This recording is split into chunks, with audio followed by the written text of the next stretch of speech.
Jangan menyimpan kebohongan. Yang namanya kebohongan itu pasti akan terbongkar satu saat nanti. Tetapi orang yang jujur itu dikatakan di sini apa? Mereka lah yang memiliki masa depan. Hari ini tema dari Bapak Gembala adalah bagaimana kita menjadi umat Tuhan yang selalu layak di hadapan Tuhan. Salah satunya adalah menjadi orang yang jujur. Ya, ini ada hidup jujur. Ya, saudara, hidup jujur. Seringkali kita tuh menyepelekan ini ya.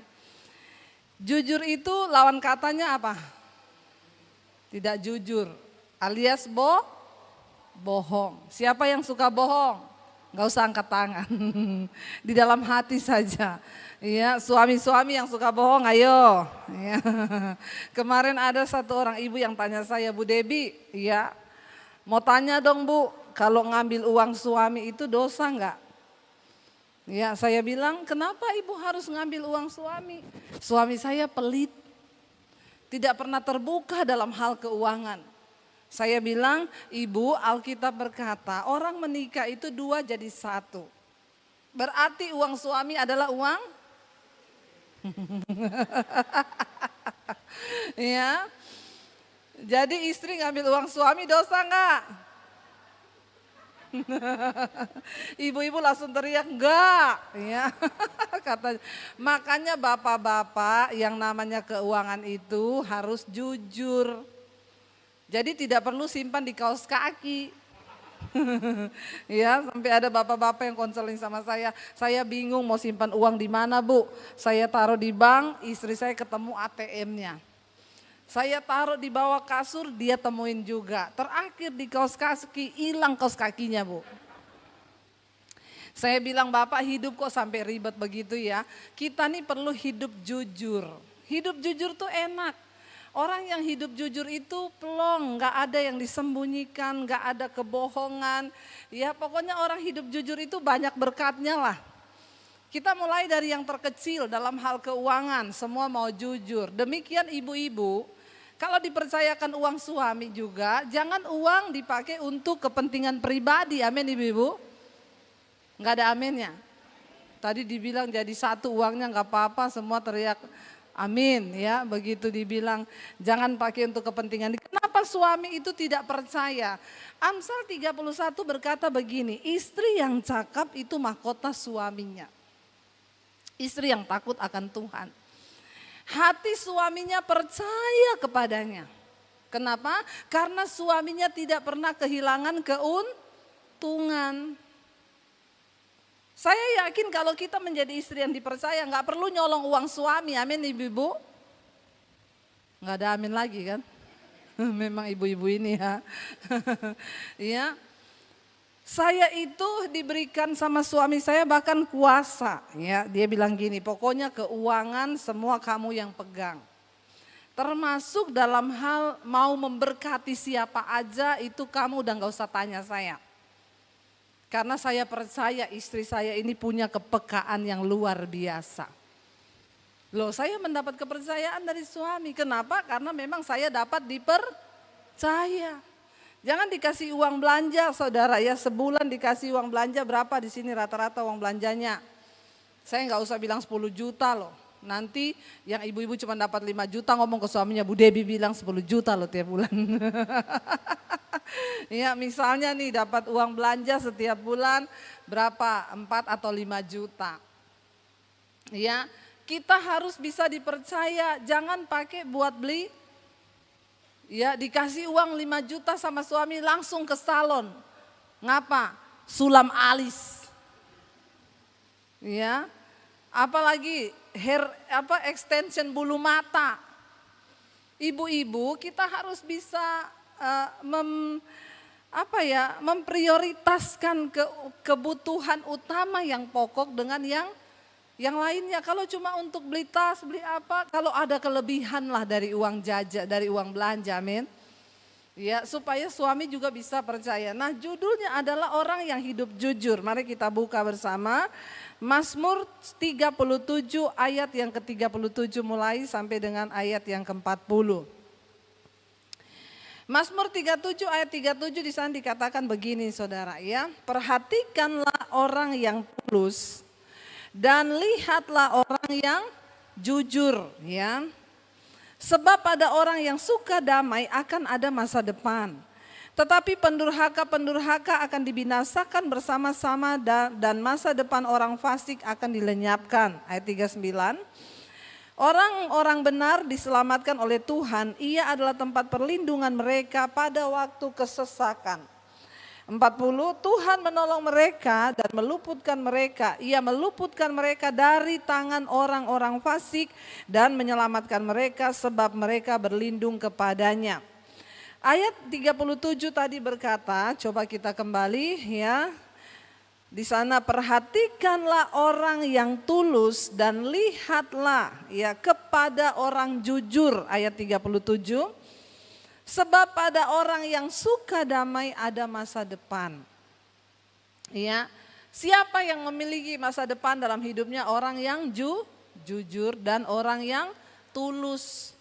Orang hidup jujur itu pasti tulus ya, jangan suka berbelit-belit dalam hidup ini. Rempong saudara, hidup itu sudah rempong ditambah dengan simpan dosa, simpan kebohongan. Orang suka bohong itu hidupnya nggak tenang. Tapi kalau kita ini jujur, seringkali memang kejujuran itu menyakitkan. Tapi lebih baik jujur daripada bohong. Nah kemarin itu ada orang konseling sama saya, Bu Debi, iya saya mau tanya nih Bu.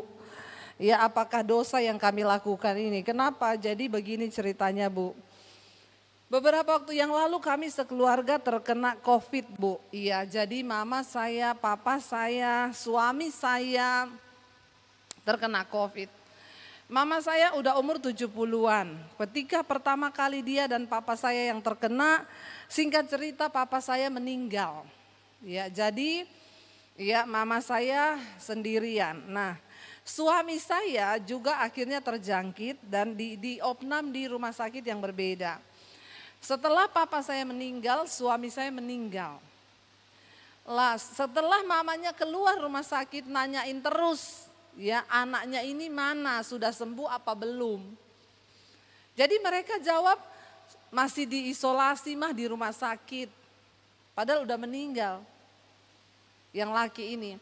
Ya terus besokan nanya lagi gimana kabarnya, kok belum keluar-keluar dari rumah sakit, saya aja udah sembuh ya. Iya mah nggak tahu nih agak lama. Akhirnya udah sebulan lebih tanya lagi mana dia, lagi tugas keluar kota. Lalu dia telepon saya, Bu, saya lama-lama kok jadi nggak sejahtera ya Bu ya. Maksudnya sampai kapan kami itu takut ngasih tahu mama karena takut mama drop lalu dia juga bisa sakit atau meninggal kalau dia tahu anaknya yang laki ini meninggal. Jadi apa sebaiknya yang harus kami lakukan? Saya tanya. Mau kuat seberapa lama hidup dalam kebohongan begitu? Ya, kamu lebih berdosa lagi loh. Orang udah meninggal kamu bilang lagi kerja keluar kota loh. Dosa gak itu? Orangnya udah meninggal, suamimu udah meninggal. Udah di dalam kubur, kamu bohong kepada mamamu katanya dia lagi pergi tugas di luar kota. Ya, lebih berdosa lagi tuh kamu berdosa sama yang meninggal. Karena kamu membohongi. Lah terus tapi gimana Bu, semua keluarga kami bilang takut nanti kalau mama mati dengar kabar begitu. Mati hidup tuh di tangan Tuhan. Ya bukan karena kamu sampaikan berita, kalau memang waktunya mama meninggal ya meninggal. Tidak harus disampaikan berita yang gitu, tapi kalau belum waktunya biar mau dengar berita begitu juga tidak akan meninggal. Saya jadi ingat satu cerita saudara, ada orang kaya banget. Dia punya harta banyak saudara. Lalu tiba-tiba orang kaya ini meninggal. Lah dia punya anak saudara, berapa orang anak, tapi anak yang tertua ini sakit jantung. Ya jadi ketika papahnya itu meninggal, dia ya meninggalkan separuh harta kekayaannya buat anak tertua, yang lain tuh dibagi-bagi. Tapi anak tertua dapat yang paling gede. Nah waktu meninggal tuh semua bingung, ya mamahnya bilang gini, soalnya anak saya ini ada sakit jantung, takutnya kalau dikasih tahu dia dapat harta setengah, dia syok karena bapaknya kaget banget, kaya banget, nanti dia syok dia bisa mati kan. Jadi gimana ya cara kasih taunya, harus pelan-pelan biar gak mati. Akhirnya dipanggillah pendeta.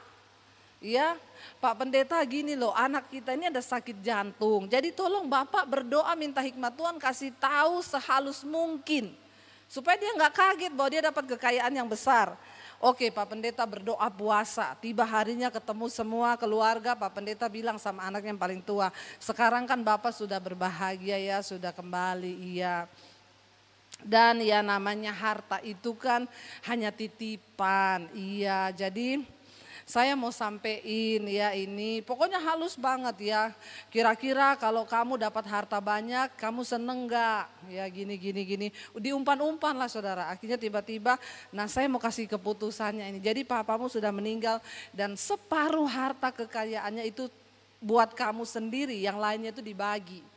Anaknya itu diam aja. Terus anaknya bilang, oh kalau begitu nanti separuhnya saya kasih buat Bapak Pendeta, buat pelayanan. Tiba-tiba Pak Pendeta pingsan dan mati di tempat. Jadi ternyata yang tidak siap iman itu siapa? Ya jangan mereka-reka kematian orang itu dipikir ya kalau dia sampein, saya bilang kamu tuh termasuk sombong loh. Berpikir kalau kamu sampein terus mamahmu mati. Loh kedaulatan Tuhan kematian itu. Bukan karena kita yang ngomong begini terus mama mati. Saya bilang lebih baik jujur. Lebih baik jujur sekalipun itu menyakitkan daripada kamu menimbun dosa dan murka Tuhan loh dengan bohong begitu loh. Orang udah mati kamu bilang pergi kerja keluar kota. Iya Bu, makanya saya juga gak sejahtera. Ayo hidup dalam kejujuran tuh enak. Sekalipun misalnya mamahmu meninggal drop karena dengar itu berarti sudah waktunya. Ya. Hidup jujur itu enak saudara, jangan menyimpan kebohongan. Yang namanya kebohongan itu pasti akan terbongkar satu saat nanti. Tetapi orang yang jujur itu dikatakan di sini apa? Mereka lah yang memiliki masa depan. Siapa yang ingin punya masa depan? Siapa yang ingin anak-anaknya punya masa depan? Ayo dimulai dari kita menjadi orang tua yang jujur. Jangan suka bohong. Ya kita ingat salah satu kisah orang yang bohong di Alkitab siapa? Ananias dan Safira. Ya ketika mereka berbohong saudara, ya saya pengen coba kita baca ayatnya saudara ya biar kita jelas ya. Buka bersama dalam Kisah Para Rasul yang kelima ayat yang pertama mulai. Kisah Para Rasul yang kelima ayat yang pertama, jadi saudara ini kisah mengisahkan begini, kalau saudara baca pasal yang sebelumnya, jadi ketika jemaat mula-mula mereka itu disebut jemaat mula-mula mereka dipenuhi Roh Kudus itu di zaman Kisah Para Rasul, terjadi pencurahan hari Pentakosta itu, mereka menggebu-gebu semua imannya, lalu mereka akhirnya hidup saling mengasihi, saling membagi apa yang mereka punya. Orang-orang yang punya kelebihan tanah, punya rumah yang lebih itu dijual. Kesepakatannya adalah semua hasil penjualan itu diserahkan di bawah kaki rasul-rasul. Bukan untuk dinikmati rasul-rasul, dibagiin bagi orang-orang yang membutuhkan. Ya, jadi itu komitmen mereka. Apa yang punya tanah lebih, saya punya rumah nih 2 nih, mau saya jual 1, nanti buat dibagi-bagi jemaat yang butuh. Tapi semua hasil penjualannya itu diserahkan. Nah tiba-tiba saudara ada satu orang ini yang bernama Ananias dan Safira. Ya kita baca ayat yang pertama, ada seorang lain yang bernama Ananias, ia beserta istrinya Safira menjual sebidang tanah. Kenapa di sini dikatakan ada seorang lain? Karena pada pasal yang sebelumnya sudah dikisahkan di sana bahwa ada Barnabas ya yang menyerahkan sebidang tanah, uangnya dijual, demikian pula Yusuf, mereka menjual. Nah di pasal ini diceritakan ada seorang lain yang juga menjual tanahnya. Ya, jadi ini tanah investasinya bukan rumah, dia punya investasi kelebihan. Pada waktu itu mereka bersepakat yang kaya juallah 1 bidang tanah untuk dibagi-bagi sama yang miskin. Ya, ada seorang lain bernama Ananias, ia beserta istrinya Safira menjual sebidang tanah. Ayat 2. Dengan setahu istrinya, berarti istrinya juga sama-sama tahu. Ya, istrinya juga tahu dia bohong. Makanya istri kalau suami bohong diingetin, jangan didukung. Amin. Ya. Dengan setahu istrinya ia menahan sebagian dari hasil penjualan tanah itu, dan sebagian lain dibawa dan diletakkan di depan kaki rasul-rasul. Jadi sebagian dia simpan, sebagian lagi dia serahkan. Padahal komitnya semua hasil penjualan dibawa. Ya kalau kamu ndak mau, ya mending ndak usah jual. Gitu loh ya. Ayat yang ketiga, Petrus berkata, Ananias, mengapa hatimu dikuasai iblis? Ayat yang ketiga, ya multimedianya tolong minum kopi dulu, kayaknya telah terus ya. Ayat yang ketiga berkata, tetapi Petrus berkata, Ananias, ya, mengapa hatimu dikuasai iblis sehingga engkau apa? Mendustai Roh Kudus dan menahan sebagian dari hasil penjualan tanah itu. Ayat 4, selama tanah itu tidak dijual, bukankah itu tetap kepunyaanmu? Lah nek kamu tuh ndak tergerak ngasih, menjual ndak usah. Daripada mau terlihat memberi tapi membohongi Tuhan. Ya, dia jadi Petrus bilang, selama tanah itu tidak dijual, bukankah itu tetap kepunyaanmu? Ya, dan dia bilang apa? Dan setelah dijual pun, bukankah hasilnya itu tetap dalam kuasamu? Atau bisa ngomonglah ke rasul-rasul, saya jualnya itu 2M. Tapi saya sumbang 1M ya, 1M-nya buat saya. Lah itu afdol, karena kamu nggak bohong. Daripada kamu simpan separoh, tapi kamu ngomong lakunya sekian tok. Itu dosa. Amin. Ya jadi saudara, Petrus bilang, kalaupun udah kamu jual, ya itu kan tetap dalam kuasamu. Nggak ada orang yang minta, yang lagi dibahas di sini. Ya sebenarnya bukan soal dia harus kasih semua atau tidak kata Petrus. Tapi jangan kamu bilang itu sudah semua dari hasil penjualanmu padahal separuh kamu tahan. Ya bukankah itu tetap dalam kuasamu? Mengapa engkau merencanakan perbuatan itu dalam hatimu? Engkau bukan mendustai manusia tetapi engkau mendustai Allah. Ingat, semua yang kita lakukan dengan kebohongan, engkau membohongi suamimu itu, engkau membohongi Tuhan. Engkau membohongi istrimu, itu sama dengan engkau membohongi Tuhan. Yang engkau dustai bukan manusia, tetapi Tuhan. Lah orang kok berdusta sama Tuhan, emang Tuhan enggak tahu? Ya, mari kita mulai hidup dalam keterbukaan dan kejujuran saudara ya. Ayat yang kelima, ketika mendengar perkataan itu, rebahlah Ananias dan putuslah nyawanya. Maka sangatlah ketakutan semua orang yang mendengar hal itu. Lalu datanglah beberapa orang muda, mereka mengapani mayat itu, mengusungnya keluar dan pergi menguburnya. Kira-kira 3 jam kemudian masuklah istri Ananias, tetapi ia tidak tahu apa yang terjadi. Nggak tahu ini Safira dari mana, mungkin habis dari bank store uang. 3 jam kemudian dia baru datang. Suaminya sudah dikubur, ya. Dia nggak tahu apa-apa yang terjadi. Datanglah dia, kata Petrus kepadanya, katakanlah kepadaku, dengan harga sekiankah tanah itu ya kamu jual? Jawab perempuan itu, betul sekian. Bohong lagi nggak? Sama suaminya sama, satu roh pembohong. Ya bertobat suami istri, kalau ada satu yang suka bohong, satu ayo sadarkan yang suka bohong itu. Supaya nggak sama-sama jadi pembohong. Nanti keturunan kita jadi keturunan ular beludak. Amin. Kalau semuanya pembohong benar, jadi keturunan ular beludak tuh nanti anak cucunya. Ya, ditanyain sama Petrus, benar terjualnya sekian sesuai yang dibawa suamimu ke sini, betul. Suaminya udah bohong, istrinya juga bohong. Kata Petrus, mengapakah kamu berdua sepakat untuk mencobai roh Tuhan? Lihatlah orang-orang yang baru mengubur suamimu berdiri di depan pintu dan mereka akan mengusung kamu juga ke situ. Ngeri enggak saudara? Ya. Ayat 10, lalu rebahlah perempuan itu seketika itu juga di depan kaki Petrus dan putuslah nyawanya.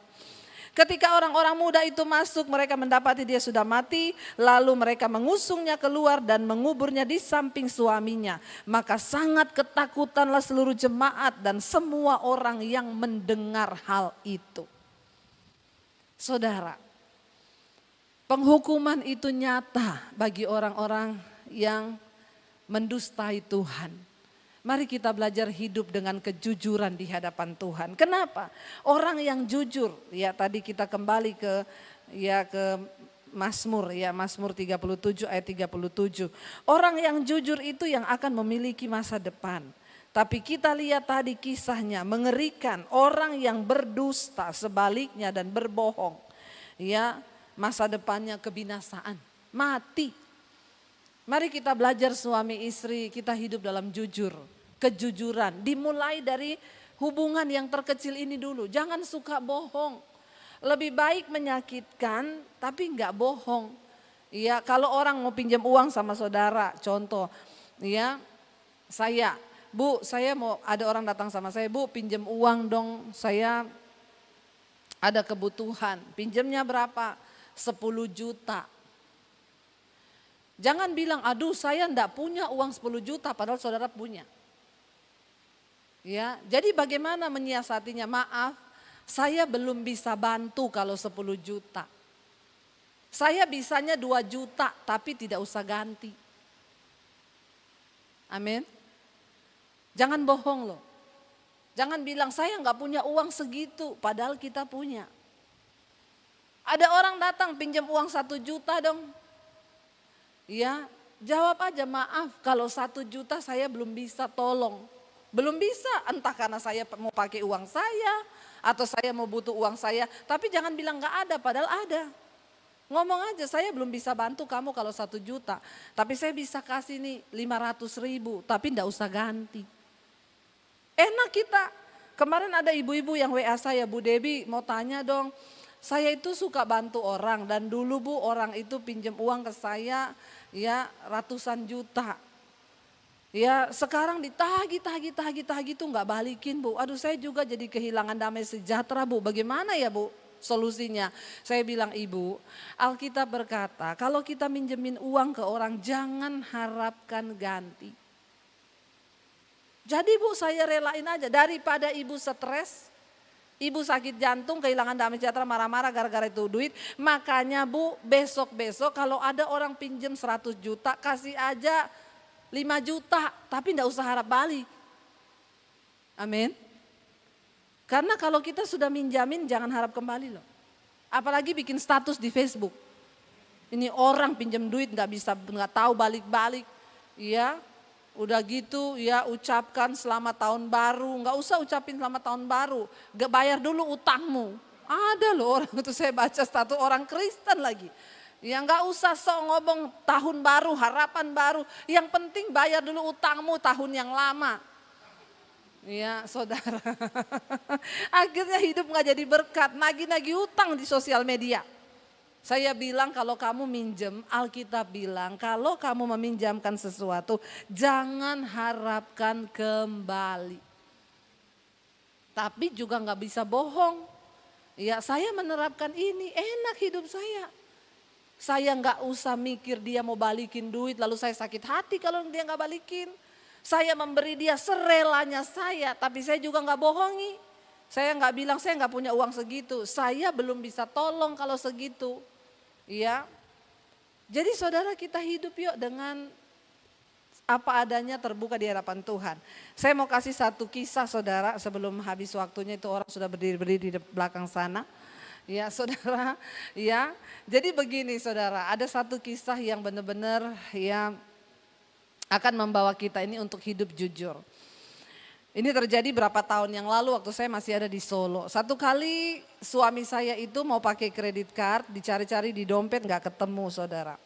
Ya lalu saya bilang kamu ingat dulu, terakhir itu kamu pakai buat apa? Akhirnya diingat, terakhir aku pakai itu hari Jumat. Di mana? Di salah satu perusahaan untuk membayar sesuatu jadi dibayar pakai kredit card itu. Oke, berarti di kantor itu saya telepon sekretaris di kantor itu yang waktu itu menggesek kredit card suami saya. Mbak, Iya. Ini hari Jumat lalu kan kami ada ke kantor situ. Mbaknya waktu itu ada gesek pembayaran pakai kredit card suami saya. Iya. Mbak, itu ada ketinggalan nggak ya kredit card suami saya di situ atau tercecer? Waktu zaman itu masih pakai tanda tangan, belum pakai PIN ya. Oh, enggak ada tuh Bu. Saya ingat kok, saya kembalikan kredit card itu, saya yang kembalikan sama Bapak. Dan Bapak ambil dimasukin dompet. Saya enggak mungkin lupa. Oh, ya udah berarti tercecer di tempat lain. Ya udah, makasih ya Mbak ya. Iya. Saya cari-cari enggak ketemu. Akhirnya teleponlah kita ke bank yang bersangkutan. Saya telepon, Mbak mohon saya mau lapor kredit card suami saya hilang. Atas namanya siapa-siapa ini. Oke, dia minta penyamaan data kan, saya kasih. Oh Bu, maaf ya, Ibu bilang tadi dipakai hari Jumat. Iya, tapi ini hari Minggu kemarin ada pembelanjaan sekian juta. Padahal itu kami baru tahu Senin kan. Hari Minggu ada pembelanjaan, siapa yang make ya Mbak? Waduh, saya sih nggak tahu ya, tapi ini ada pembelanjaan di mall ini, pembelanjaan sekian, di hypermart ini, pembelanjaan sekian. Oh, ya udah, itu hypermart yang mana ya Mbak, bisa nggak kasih tahu alamatnya? Oh iya, ada nih hypermart ini. Saya pergi ke sana. Dulu saya kan mantan saudara, penyelidik. Ya, lalu saya ajak suami saya ketemu sama orang hypermartnya, manajernya saya minta ketemu. Oke Pak, saya ada kasus begini Pak. Tapi hari Minggu kemarin kredit card itu dipakai di hypermart. Pembelanjaannya saya catat kan, saya minta data dari orang bank. Pembelanjaannya 6 juta sekian. Oke, dicatat, saya tanya, ini boleh nggak ditayangkan di CCTV? Kan ada CCTV. Kasirnya itu nomor berapa, orangnya siapa? Saya cuma pengen tahu. Lalu dia bilang gini, maaf Bu, kami itu menyalahi kode etik. Oke, kalau kamu tidak mau memberitahu orangnya siapa dan tidak mau bukain CCTV, saya bawa polisi ke sini.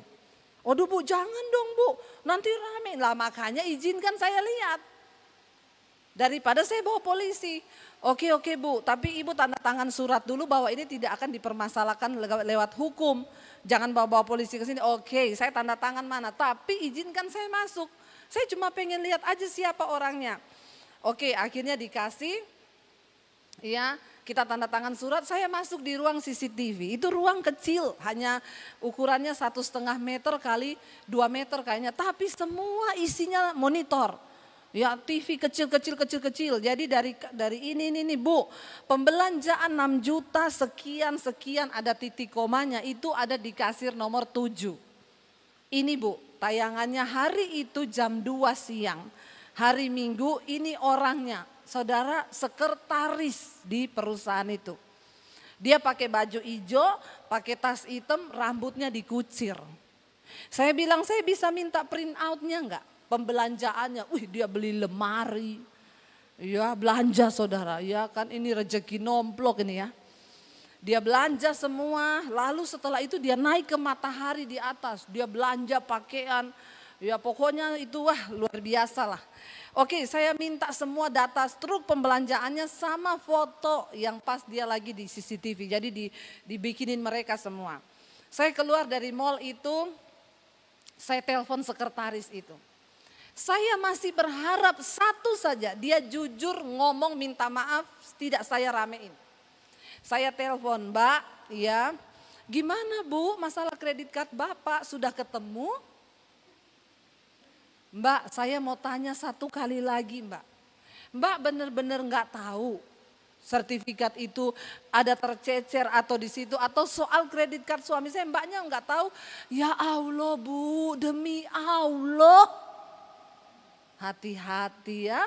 Bersumpah demi Allah, Alkitab berkata mata Tuhan menjelajah ke seluruh bumi, melihat orang baik dan orang jahat. Dan mata Tuhan melebihi kecanggihan CCTV manapun juga, yang bisa menembusi bahkan sampai kedalaman bawah tanah. Di bapak-bapak hati-hatilah. Bapak-bapak mau ke hotel mana di bawah tanah pun, mata Tuhan melihat seperti CCTV tercanggih. Engkau tidak akan lolos dari penghukuman. Demikian juga ibu-ibu, engkau nyolong-nyolong uang suami. Ya, mending jujur. Akhirnya dia bersumpah-sumpah demi Allah. Ya sudah Mbak, kalau memang Mbak tidak tahu. Tapi sekali lagi saya tanya, saya masih mau kasih dia kesempatan. Bener Bu, bener. Saya ingat saya kasih ke Bapak itu. Oke, saya telepon bosnya. Karena kebetulan bosnya itu kenal baik sama saya. Bu, saya kemarin gini-gini. Oh iya, jadi gimana itu? Saya dengar dari sekretaris saya katanya kredit cardnya hilang ya. Iya. Dan ibu tahu pelakunya siapa? Saya cerita. Ini saya sudah mengantongi semua bukti dan foto dan segala macam. Oke, besok saya tunggu ibu dan bapak di kantor kami. Saya bilang, Bu, ibu itu bekerja di salah satu perusahaan yang cukup ternama loh. Kalau ini kena ke semua orang bahaya loh Bu. Waduh, padahal kredit card saya semua saya percayakan dia yang pegang. Ah itu. Ya, bahaya. Dia itu saya tahu jujur Bu. Kami ketemu di ruangan. Beberapa pemimpin di perusahaan itu duduk di depan kami dan dipanggil. Saya sudah kasih semua bukti-buktinya. Di depan semua ditanya lagi, Mbak, kamu benar-benar tidak tahu dengan kredit cardnya Ibu Debbie dan suaminya? Enggak Bu, harus berapa kali saya jawab, ya Allah demi Allah saya bersumpah. Ada orang-orang yang tidak takut bersumpah demi nama Tuhan. Saya bilang gini, Mbak, kalau mau jadi maling harus profesional. Orang itu mau bohong juga butuh keahlian. Mbak, maaf ya saya langsung ngomong, Mbak, saya kemarin ya pergi ke hypermart dan hari Minggu mbaknya itu belanja pakai kredit card suami saya. Mbak pakai baju hijau, celana hitam, tas hitam, rambutmu dikucir. Total pembelanjaanmu sekian dan ini struk beserta foto-fotonya. Dia beli lemari dikirim ke rumah. Ada alamatnya lagi pengirimannya. Setelah itu mbaknya naik ke Matahari, Mbak beli pakaian. Saya dari kemarin tanya sama Mbak, saya berharap Mbak mau jujur. Lalu dia nangis di situ. Tapi sudah terlambat. Ya, di antara semua bos-bosnya dia baru nangis. Dia bilang, iya saya minta maaf. Mbak, saya bilang. Orang itu kerja. Kamu bekerja 10 tahun, mungkin kamu gak pernah nyolong, kamu jujur. Tapi sekali aja kamu berbohong, kamu tidak jujur. Semua jasa dan kebaikanmu 10 tahun itu dilupain orang. Saya cuma mau bilang ya Mbak, kamu satu kali ketemu teman kantormu di luar, mereka tidak akan ingat gini, wih dia dulu kerja 10 tahun jadi asisten pribadinya bosnya loh. Orangnya itu baik, jujur enggak. Yang orang akan ingat terakhir yang kamu bikin apa? Itu dipecat dari kantor dulu. Kenapa? Nyolong kredit cardnya orang. Nyolong kredit cardnya nasabah. Jadi 10 tahun kebaikanmu akan dilupakan orang cuma karena satu ketidakjujuranmu. Nah waktu itu saya bilang sama bosnya, Bu tolong dimaafin kasih kesempatan lagi untuk tetap kerja karena dia memohon-mohon kepada saya. Dia kejar saya, Bu please Bu saya gak mau kehilangan pekerjaan. Coba kalau kemarin mbaknya jujur, semua tidak akan jadi seperti ini. Tapi bosnya bilang maaf Bu kami perusahaan besar, nasabah kami banyak. Nanti kalau dia melakukan itu, aduh untung ketemu ibu yang tidak memperkarakan. Coba kalau ketemu orang lain. Ya bisa berabe, enggak saya sudah tidak bisa memakai dia. Saya cuma mau bilang dari peristiwa ini saudara. Kita ini Alkitab bilang CCTV-nya Tuhan itu mata Tuhan sendiri yang melihat setiap kita. Saya undang para imam musik untuk maju ke depan. Jadi saudara, mari kita belajar hidup dengan jujur di hadapan Tuhan dan di hadapan sesama. Supaya apa? Ayat ini tadi menjamin, perhatikanlah orang yang jujur. Ya, sebab pada mereka itulah ada masa depan.